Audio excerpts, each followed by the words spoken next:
L'adolescence est l'âge de toutes les découvertes. En grandissant, nous comprenons que des problématiques jusque-là lointaines, comme celle de l'orientation, vont influencer durablement notre futur et peut-être même notre vie tout entière. C'est pourquoi, pour mettre toutes les chances de son côté face à ces choix importants, il est naturel de se tenir informé et d'informer ses proches des différentes voies disponibles. En France, sur les 770 000 élèves à continuer une scolarité après le collège, un tiers iront en filière professionnelle, soit environ 250 000 élèves. Dans le cadre de l'orientation, on a deux filières principales, après la troisième. La filière d'enseignement général et technologique, qui conduit les jeunes vers des enseignements généraux et technologiques, que ce soit les bacs littéraires, scientifiques, économiques et sociaux, les bacs STMG, les bacs technologiques, etc. Et vous avez la voie professionnelle, qui se décline dans deux types de réseaux. Soit en lycée professionnel, où on peut préparer un CAP ou un baccalauréat professionnel à l'entrée en cycle d'études, ou soit en alternance, où on prépare ces mêmes diplômes dans le cadre de contrats d'apprentissage, donc avec une approche un peu nuancée. Les centres de formation d'apprentis, les CFA, proposent de préparer CAP, brevet professionnel et bac professionnel en alternance. Vous y apprenez un métier en partageant votre temps entre l'établissement et une entreprise.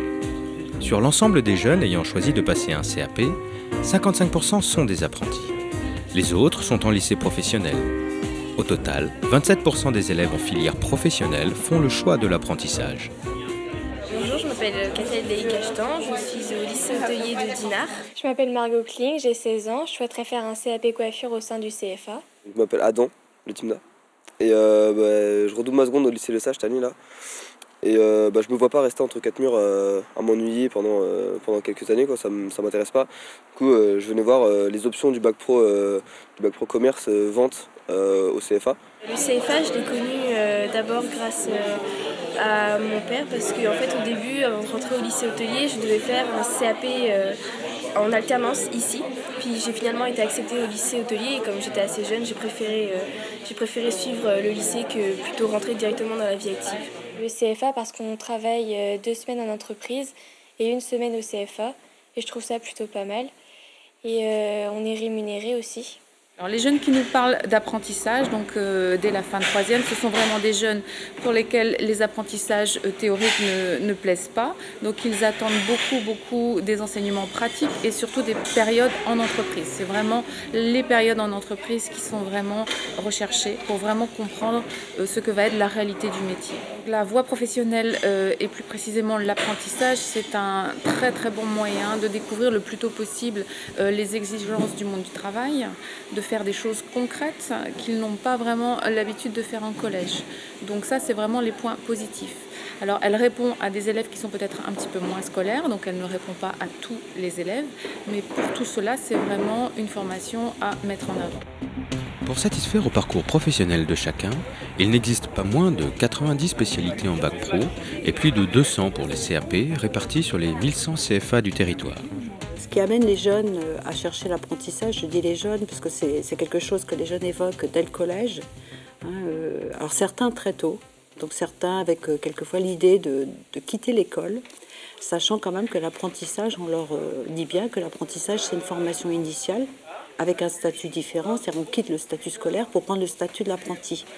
Mais c'est quand même une formation avec de l'enseignement théorique et pratique. Malheureusement, nous rencontrons certaines difficultés quelquefois à faire comprendre aux parents que la voie pro peut être une voie d'excellence.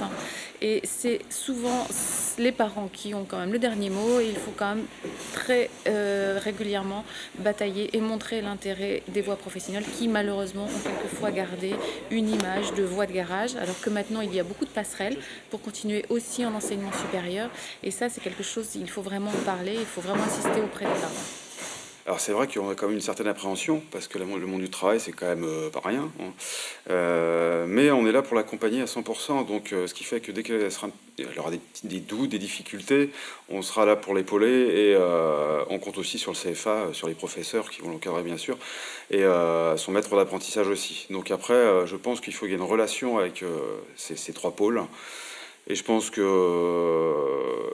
ça peut être que bénéfique pour elle, quoi. Mais il faut jouer la carte de communication, voilà. La première démarche est un entretien déjà comment se présente l'apprenti, ressentir sa motivation, ce qui devient de plus en plus dur, et surtout les parents. Voilà.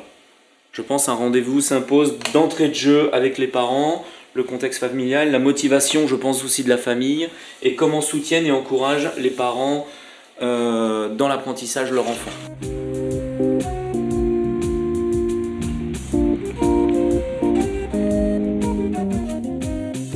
En intégrant son entreprise, l'apprenti signe un contrat de travail en alternance pour lequel il est rémunéré sur la base d'une fraction du SMIC. Son salaire dépendra de son âge et augmentera tout au long de son cursus professionnel. Certaines branches, comme celle du bâtiment, adoptent des majorations au barème standard. Donc renseignez-vous auprès de votre chambre de métier pour connaître les dispositions particulières de votre branche professionnelle. Ils ne sont plus à l'école. Donc on est dans un centre de formation, donc on sort du milieu scolaire. On voit dans la présentation déjà les tables et les chaises, on les bouge, on les fait travailler en groupe de façon à ce qu'ils se disent, voilà, on n'est plus à l'école, quoi. Je parlais d'alternance, c'est-à-dire 3 semaines souvent en entreprise, 1 semaine chez nous. Sur cette semaine, c'est particulier puisqu'ils ont à peu près 35 heures de cours, dont sur les 35 heures, ils ont entre 15 et 17 heures de pratique quand même. Ça, c'est très important. Donc ils sont en pratique, mais ils ont aussi les matières générales. Et c'est là qu'on intervient, puisque les matières générales, bien, elles sont fondamentales. Nous, on considère qu'on peut être un très bon professionnel, mais si on a des problèmes à l'écrit, en mathématiques et en anglais, en histoire géo, enfin, bien, c'est pas possible d'imaginer qu'on obtienne un diplôme en théorie uniquement, puisqu'on considère qu'il faut donner la chance à tout le monde d'être capable de se débrouiller. Et, quel que soit, on considère que l'anglais fait partie, par exemple, des matières générales, et c'est un tout le monde y a droit, et c'est une obligation. D'ailleurs, ça fait partie des sujets qui sont à l'examen, du CAP jusqu'au BTS. Les jeunes qui viennent ici, on leur apprend des bases du métier. Ce qu'ils font en entreprise, c'est un complément, c'est autre chose. Ça ne veut pas dire c'est bien ou c'est moins bien, c'est juste une complémentarité.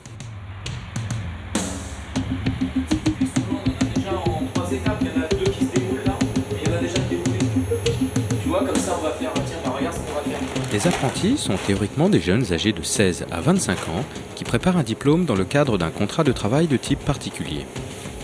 La formation dispensée au CFA est donc associée à des périodes en entreprise où l'interlocuteur principal est le maître d'apprentissage. Ce dernier doit être titulaire d'un diplôme équivalent ou supérieur de l'apprenti et a pour mission de contribuer à l'acquisition des compétences nécessaires à l'obtention du diplôme.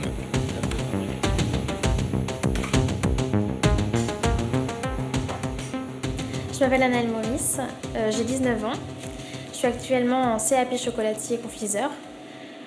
Avant ça, j'ai fait un bac professionnel cuisine au CFA de Vannes. J'ai travaillé à l'auberge du Merzelez pendant 3 ans.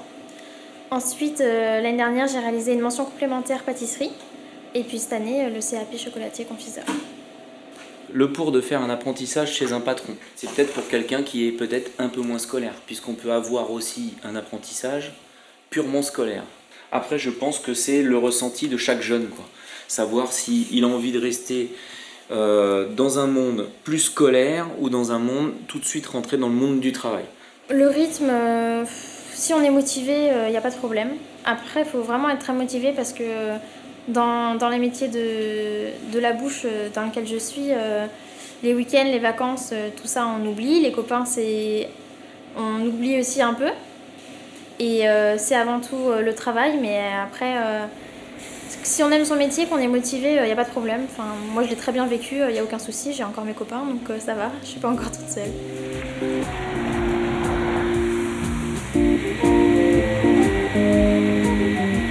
Je m'appelle Alexandre Jacob, je suis en terminale bac pro au CFA de Vannes, en maintenance auto. Au niveau mécanique, je fais un peu de tout maintenant, surtout en 3e année où on n'a pas trop le choix, de tout faire. Et sinon, ça va être dur de décrocher le bac à la fin. Moi j'ai fait 4 ans d'apprentissage. J'ai fait BEP et bac pro en apprentissage. C'était une bonne façon d'allier l'école et l'entreprise. Il ne faut pas avoir de mauvaise appréhension du travail. Il faut être appliqué dans ce qu'on fait. C'est plus la cour d'école, c'est vraiment la grande cour. C'est avec les grands, donc il faut s'appliquer et puis il faut montrer ses preuves. Tous les apprentis ont la possibilité de postuler au concours de meilleur apprenti de France. Créé en 1985, il attire chaque année 5500 candidats qui passent une épreuve départementale, puis régionale et enfin nationale.